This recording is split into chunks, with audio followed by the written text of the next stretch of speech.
ఈరోజు సామెత నేర్చుకుందామా? సామెతల గ్రంథం 17వ అధ్యాయం 11వ వచనం. తిరుగుబాటు చేయువాడు కీడు చేయుటకే కోరును, అట్టివాని వెంట క్రూర దూత పంపబడును.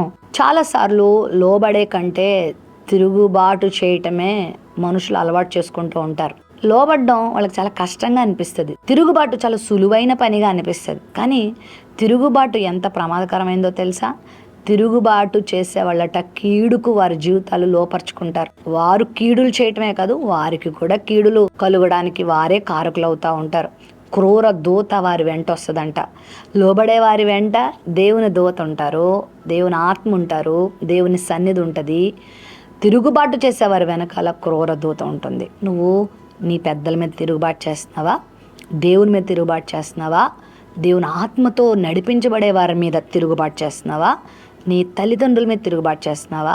పెద్దల మీద తిరుగుబాటు చేస్తున్నావా? నీకు బోధించే వారికి, నీకు ఉపదేశించే వారి మీద తిరుగుబాటు చేస్తున్నావా? నిన్ను మంచి మార్గంలో నడిపించే వారి మీద దయచేసి తిరుగుబాటు చేయొద్దు.